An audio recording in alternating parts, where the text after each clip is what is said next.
Vaccination मुहिम जारी है, जबकि 25% आबादी को इससे बाहर रखा गया है, जिस पर ऑपोजिशन पार्टियों ने एतराज जताया।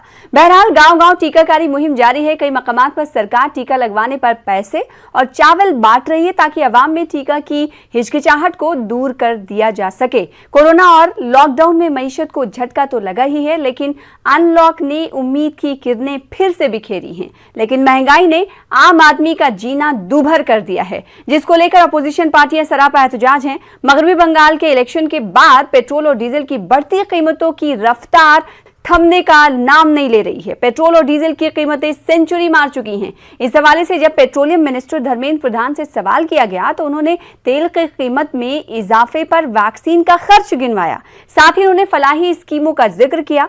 धर्मेंद्र प्रधान ने कहा कि विकास के काम के लिए सरमाया यानी निवेश की जरूरत है। इस मुश्किल वक्त में हम पैसा बचाकर फलाही काम में लगा रहे हैं। सिर्फ धर्मेंद्र प्रधान ही नहीं, एमपी के वजीर खजाना ने भी कुछ ऐसा ही बयान दिया। जगदीश देवड़ा का कहना है कि हुकूमत को फलाही कामों के लिए सख्त फैसले लेने पड़ते हैं, लिहाजा अगर हुकूमत टैक्स में इजाफा करती है तो उसी पैसे से अवाम की फलाह का काम किया जाता है। अब सवाल ये उठता है कि फिर टीके के लिए मुख्तस किए गए बजट और पीएम केयर्स फंड का पैसा कहां इस्तेमाल होता है। इसके अलावा कई और सवालों के जानेंगे जवाब। दो खास मेहमान हमारे दरमियान मौजूद हैं। सबसे पहले दो खास मेहमानों का तारुफ करा दे। नवीन श्रीवास्तव साहब तर्जुमान है भारतीय जनता पार्टी के, आपका इस्तकबाल करते हैं अपने खास प्रोग्राम दो रुख में। साथ ही साथ डॉक्टर अजय उपाध्याय साहब जो कि तर्जुमान है कांग्रेस से, हमारे दरमियान मौजूद है, आपका भी इस्तकबाल करते हैं। नवीन जी, सबसे पहले आपसे सवाल करना चाहूंगी, उम्मीद है कि आपने इंट्रो सुन लिया होगा। सवाल यही कि अगर महंगाई के हवाले से सरकार से सवाल किया जाता है और मुफ्त वैक्सीन के हवाले से सरकार से सवाल किया जाता है तो सरकार ये कहती है, धर्मेंद्र प्रधान ये कहते हैं कि जो सरकारी जो स्कीमें हैं, फलाही स्कीमें हैं, समाज के लिए जो स्कीमें बनाई जा रही हैं उस पर हम पैसा खर्च कर रहे हैं, तो लिहाजा महंगाई बढ़ेगी, दाम बढ़ेंगे। ये कितना वाजिब है?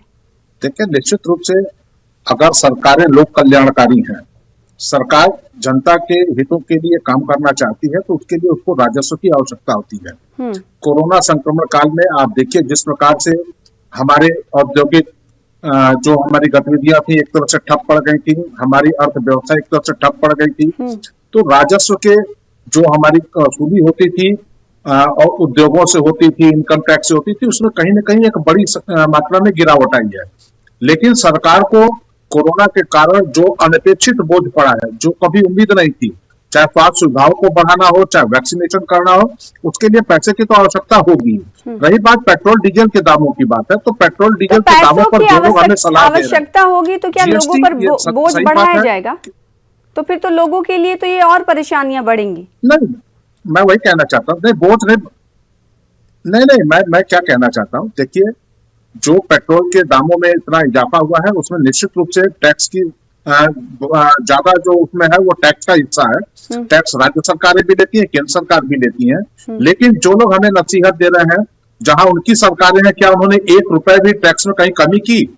और जीएसटी का जो भी फैसला है वो जीएसटी काउंसिल करती है, जिसमें सभी राज्यों में, चाहे वो भारतीय जनता पार्टी के शासित राज्य हो, चाहे कांग्रेस पार्टी या अन्य विपक्षी दलों के, वहां उनके वित्त मंत्री बैठ के इसको तय करते हैं।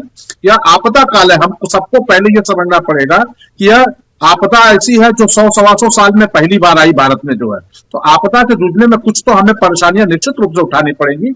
सरकार का इरादा यह है कि हम ठीक है, पेट्रोल डीजल के दाम बढ़ रहे हैं, उससे हम राजस्व मिल रहा है और उस राजस्व को हम जनता की भलाई के लिए, आज जनता की जो सबसे बड़ी आवश्यकता है वो क्या है?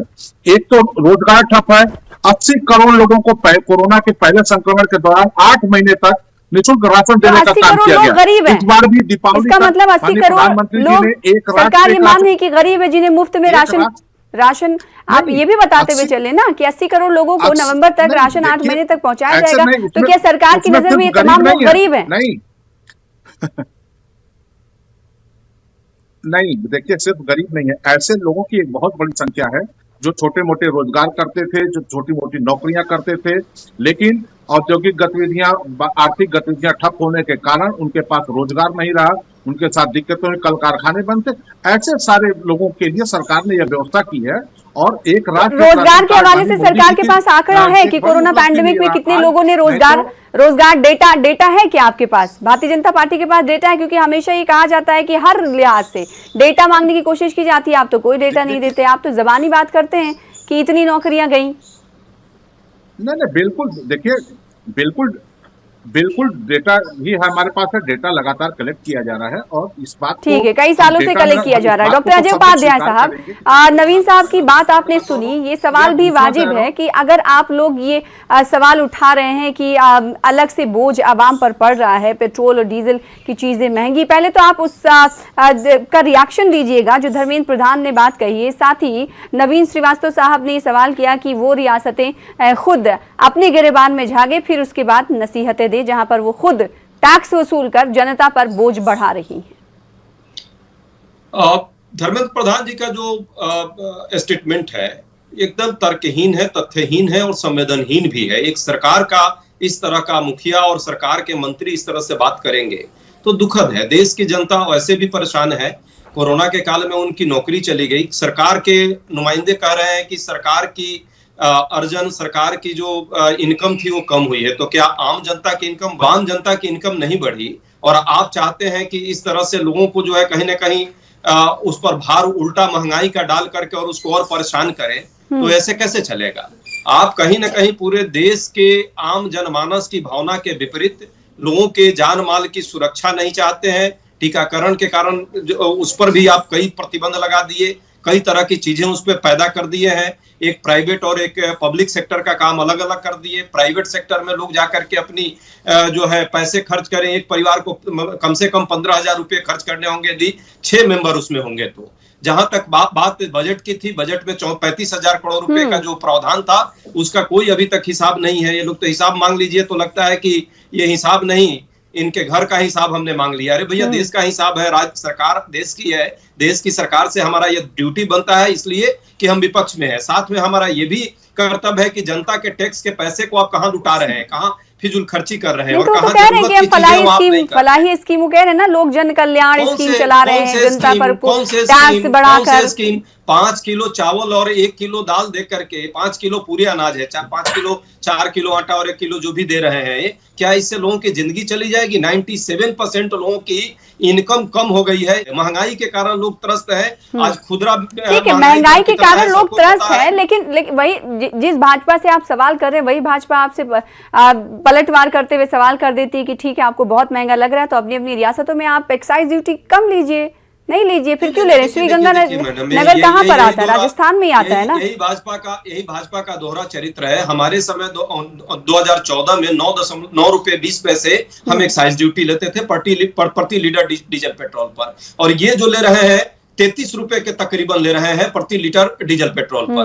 मैं कहता हूं 33 रुपए 3 गुना से भी ज्यादा, और 8.5 पर इधर पिछले आपने भी इस पर रिपोर्ट की होगी कि किस तरह से पिछले चुनाव जब खत्म हुए तो 22 बार से ज्यादा पेट्रोल डीजल पर इन्होंने जो है एक्साइज ड्यूटी बढ़ा दी है। हमारा कहना है कि 2014 के पूर्व जो एक्साइज ड्यूटी थी उस पर क्यों नहीं अपनाना चाहते? उस समय जो $108 प्रति बैरल हम खरीदते थे, आज जो है 65 और 70 के बीच प्रति डॉलर मिल रहा है नवीन श्रीवास्तव साहब, और जीएसटी आपको उम्मीद है जवाब मिल गया होगा। आप ये कह रहे हैं कि कांग्रेस शासित राज्यों में पहले कांग्रेस को करना चाहिए, एक्साइज ड्यूटी कम करना चाहिए। अब सवाल ये उठता है कि जब कांग्रेस अपने जमाने में, उसके जमाने में 9.20 टैक्स वो लेते थे, अब ये बढ़कर कितना हो गया है हम सबको पता है। जो मैंने प्रश्न किया, जो आपने प्रश्न किया, उसका अजय जी ने जवाब नहीं दिया कि उनके द्वारा शासित राज्यों में वो कोई टैक्स खत्म कर रहे हैं या कम कर रहे हैं। इसका कोई जवाब उनके पास नहीं। अगर वो खत्म कर देंगे तो क्या आप खत्म कर देंगे क्या? ज्यादा रियासतों में तो आपकी सरकार है नवीन जी।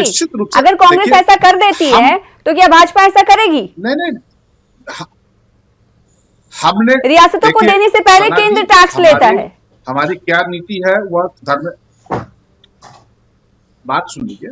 हमारी सरकार की क्या नीति है वो धर्मेंद्र प्रधान जी ने बहुत स्पष्ट बता दिया, मैंने भी स्पष्ट बता दिया। मतलब जनता के लिए अपने राज्य आपका कोई दिखाई, लेकिन वो ऐसा नहीं कर रहे। सरकार केंद्र की सरकार निर्णय लेगी पेट्रोल डीजल पर कि राज्य की सरकार इस पर लेगी निर्णय। नहीं जरा अभी अजय जी ने बहुत अच्छी बात कही, आपने भी चर्चा की कि 75% लोगों में आपने 25% लोगों को छोड़ दिया, लेकिन 25% लोगों को हमने छोड़ा नहीं है। हमने 25% जो वैक्सीन है वह निजी क्षेत्रों में इसलिए दी है कि जो लोग आर्थिक रूप से संपन्न हैं, जो उसका खर्च उठा सकते हैं वह लगवाएं। बाकी लोगों के लिए माननीय मोदी जी ने स्पष्ट कहा है कि हम जो लोग सरकारी केंद्रों में आएंगे उनको मुफ्त में वैक्सीन लगवाएंगे। इसमें हमारा कहीं किसी से भेदभाव नहीं है।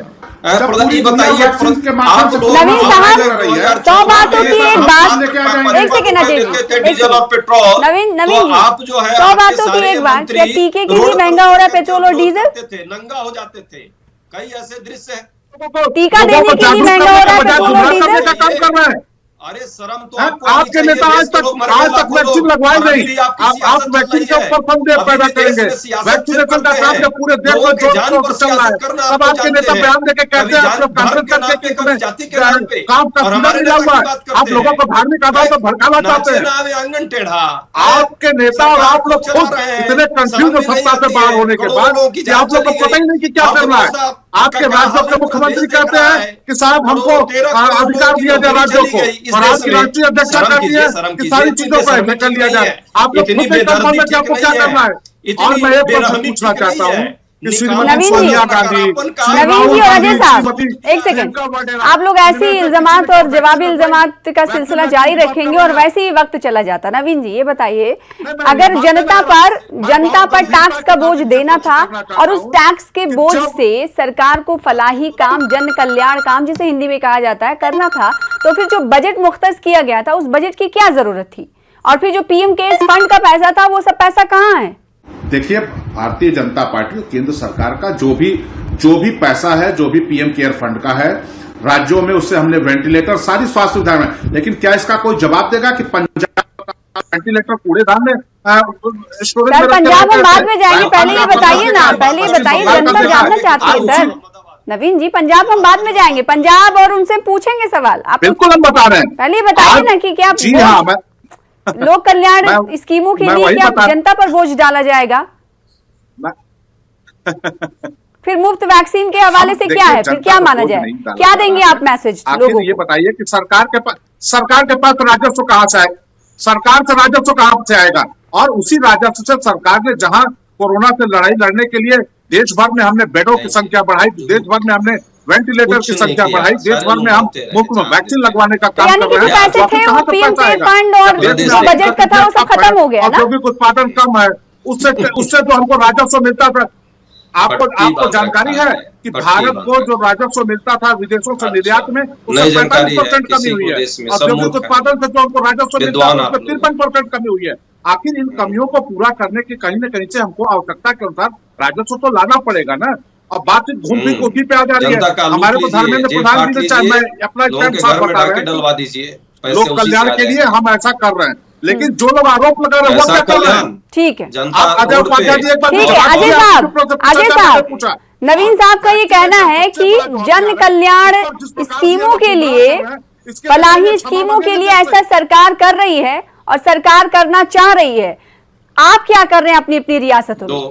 दो बातें करना चाहता हूं। पहले 2014 के आसपास जब हम 55 और 65 रुपए तेल दे रहे थे, तो इनके लोग नंगे होकर के, कई तस्वीरें हैं, अर्धनग्न होकर के सरकार का विरोध करते थे। जिस समय एक्साइज ड्यूटी में हमारी सरकार मात्र 9 रुपए लेती थी, आज 33 रुपए ले रहे हैं। और आज ये जिस तरह से तर्कहीन बात करते हैं, हालांकि नवीन जी पढ़े लिखे प्रवक्ता है, लेकिन मजबूरी में समझता हूं इनकी, सरकार का ही ये तर्कहीन हो गया है। जब पूरी सरकार तो ये क्या करे। जन कल्याणकारी काम की बात है, प्रधानमंत्री जी का यदि 2 जहाज खरीदना जन कल्याणकारी है तो बहुत जरूरी है, एकदम अच्छा काम ये कर रहे हैं। जिस तरह से सेंट्रल विस्टा में इससे कोरोना काल में लोगों को वैक्सीनेशन के लिए पैसे उनका जेब काट रहे हैं, और वहां पे सेंट्रल विस्टा प्रोजेक्ट के लिए जो है अपना नामकरण कराना है, इसके लिए इतना खर्ची कर रहे हैं। देखिए, चिल्लाने लगेंगे, एकदम दर्द बौखला जाएंगे, लड़खड़ाने लगेंगे। अब बौखला लीजिए, फिर मैं बोलूंगा। कांग्रेस का इल्जाम है नवीन साहब कि कोरोना काल में, कोरोना दौर में आवाम की आप जेब काट रहे हैं लोक कल्याण नीतियों के नाम पर, घबरा रहे हैं। अरे भाई, हताश नहीं होइए, नवीन साहब सुन लीजिए प्रश्न उन्होंने मुझसे बोला है तो जरा सुन लीजिए, फिर आप करने का काम कर रही है, चाहे वो भी हो। सेंट्रल क्योंकि इन्हें तार्किक बात नहीं करनी है और जवाब नहीं देना है, तो ये देख रहे हैं बोलते जाइए, बोलते रहिए, लोग समझ रहा है कि कितना देश का प्रधानमंत्री देख रहा है और उनके प्रवक्ता लोग जाकर के टीवी पर कैसे फेंकते हैं, पूरा देश देख रहा है के तौर पर उपयोग करके इनकी हत्या की जा रही है। एकदम परसेंटेज जाइए, कोई डाटा ही नहीं है आपकी सरकार की, पूरी डाटा झूठ, पूरी सरकार झूठ, उसके डाटा झूठ, उसके आंकड़े और उसके आप जैसे प्रवक्ता झूठ, गाय के बछड़े का सीजन मिला हुआ है ताकि धार्मिक आधार पर देश त्राहिमाम कर रहा है, लोगों की जेब कट रही है और आप लोग अपनी तिजोरियां भर रहे हैं। एक साथ दोनों आप बोल रहे हैं, आवाम समझ ही नहीं पाती, क्या कोई बोले वैसे ही स्विच करके चले जाते हैं। कांग्रेस पार्टी के नेता, मैं आरोप लगा रहा हूँ कि राहुल गांधी उनके नेतृत्व में कांग्रेस पार्टी के नेता पूरे देश को गुमराह करने का काम कर रहे हैं, कोरोना से हमारी लड़ाई को कमजोर करने का काम कर रहे हैं। अजय उपाध्याय साहब ये तो कह रहे हैं कि भाई कांग्रेस शुरू से यही काम करती आई, गुमराही का काम, लोगों को गुमराह करने का काम, भ्रम फैलाने का काम।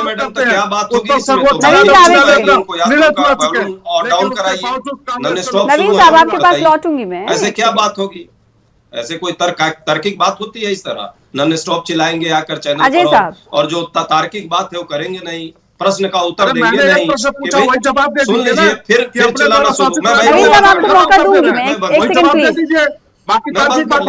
चिल्ला लीजिए पहले, उसके बाद आप चिल्ला लीजिए तभी मैं जवाब दूंगा ना। हाँ नवीन साहब, हम डिबेट का हिस्सा होते हैं और ऐसे एक साथ अगर आप बात करते रहेंगे आप दोनों, कब ड्यूटी कम कर रहे हैं? दूसरा एक बात बताइए कि कोरोना पर वैक्सीन को लेकर आप देश को गुमराह करना कब बंद करेंगे? या दो प्रश्न अजय साहब,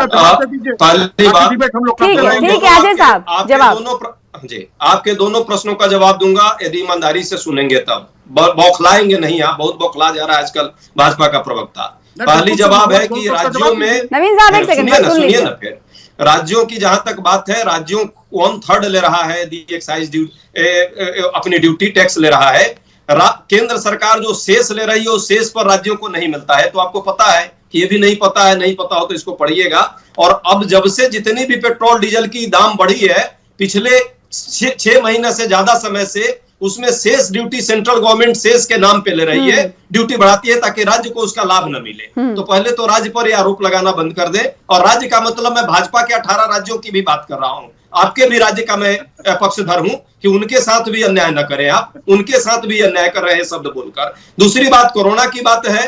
कोरोना में तो भ्रम आपने फैलाया, हार्ड चॉकलेट कौन खाएगा, डार्क चॉकलेट, कौन गोमूत्र पी करके कोरोना ठीक करेगा? वो दाढ़ी बाबा के साथ जो दलाली कर रहे थे आपके स्वास्थ्य मंत्री, इस पर कभी कोई कार्रवाई होगी? और ये प्रज्ञा ठाकुर जी जो आपकी हैं, गोमूत्र पर ही पूरा देश चला रही थी, कोरोना भगा रही थी। तो ये कौन भ्रम फैलाया इस देश में? भ्रम आप लोग फैलाए हैं और इसके लिए पूरा जिम्मेवार आप हैं श्रीवास्तव जी, इसमें कोई दो मत नहीं है। हमारे राइट फ्रॉम द बिगिनिंग जिस दिन वैक्सीन बनी थी, हमारे शीर्ष नेता राहुल जी ने प्रेस कॉन्फ्रेंस करके और सरेआम कहा था कि वैज्ञानिकों को बधाई देनी चाहिए इस पवन काम के लिए, पवित्र काम के लिए। लेकिन आप लोग अपना पीठ थपथपा रहे थे और सीरम इंस्टीट्यूट में सिर्फ जाकर के प्रधानमंत्री जी फोटो खिंचवा रहे थे। मैं छोटा छोटा 2 प्रश्न आपसे पूछ लेता हूं, सुन लीजिए। पीएम केयर्स के माध्यम से 100 करोड़ रुपए की घोषणा की थी कि रिसर्च और डेवलपमेंट के लिए हम देंगे। प्रधानमंत्री ने आरटीआई का रिपोर्ट आया है, 1 रुपया नहीं दिया, सरेआम झूठ बोला। दूसरा, नवंबर 2020 में कहा 900 करोड़ रुपए बायोटेक को हम देंगे रुपए ताकि वो अपना टेक्नोलॉजिकल डेवलपमेंट करेंगे, 1 रुपया नहीं दिया। अप्रैल 2021 की बात अभी रिसेंट कर रहा हूं, उस पे 45,100 करोड़ रुपए देने की बात सीरम इंस्टीट्यूट और बायोटेक को थी कि ताकि रैंप अप किया जाएगा, 1 रुपया नहीं दिया। 35,000 करोड़ रुपया बजट में, 10 सेकेंड, 35,000 करोड़ रुपया आपने बजट में लिया। सरप्लस जो आरबीआई का रुपया था 99 करोड़ रुपए, लगभग 1 लाख करोड़ रुपया आपने लिया। क्या किया? देश के लोगों को कितने की जरूरत है? हाई कोर्ट ने कहा है, केरला हाई कोर्ट ने 34,000 करोड़ रुपए, ये आंकड़े तमाम कांग्रेस गिनवा रही है, ये आंकड़े तमाम कांग्रेस गिनवा रही है, ये तमाम पैसे कहाँ गए? साथ ही ये जवाब दीजिएगा, क्या ये मान लिया जाए कि आवाम से पैसा लेकर ही उनके लिए लोग जन कल्याण नीतियां बनाई जा रही है? अगर धर्मेंद्र प्रधान की बातों को आप सही करार दे रहे हैं तो सरकार जो राजस्व आता है उससे ही जन कल्याणकारी योजनाएं चला। सर ये तो कह चुके आप, मैंने बहुत स्पष्ट कहा कि देश का औद्योगिक उत्पादन कम होने के कारण हमारा निर्यात कम हुआ, उससे हमें कम राजस्व मिला, उत्पादन के जो हमारा जो एक्साइज ड्यूटी है वो कम मिली। दूसरी बात मैं बताना चाहूंगा, जो जीएसटी है, सेंट्रल जीएसटी का हिस्सा जो है वो राज्य सरकारों को डिस्ट्रीब्यूट किया जाता है, वो कोई केंद्र सरकार अपने पास नहीं रखती नहीं। तो फिर सर देखिए, आज का हमारा टॉपिक जो है ना मुफ्त वैक्सीन के 2 रुपए है, तो इसका मतलब सरकार जो मुफ्त वैक्सीन दे रही है लोगों से, तो दूसरी तरफ से क्या सरकार ले रही है क्या लोगों से बोझ डालकर? सवाल हमारा ये है, वही सवाल ये कि जो अभी कांग्रेस के प्रवक्ता उठा रहे थे कि इतने सारे पैसे आए, कहां गए?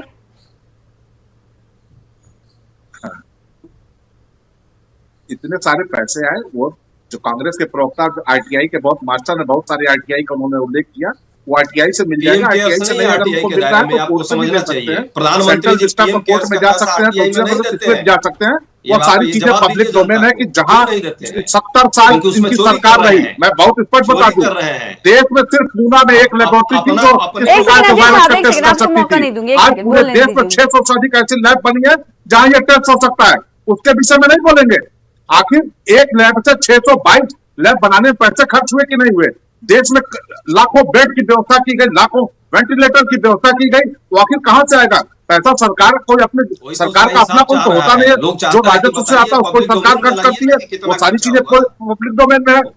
हमारा डेढ़ वर्ष था कि हम वैक्सीनेशन सबसे बड़ा हथियार है, हमको गर्व है कि हमारे वैज्ञानिकों ने इसको बनाया है। लेकिन आप याद करिए वैक्सीन आने के पहले श्रीमान राहुल गांधी क्या कहते थे कि नरेंद्र मोदी भारतीयों को गिनी पिग बना रहे हैं।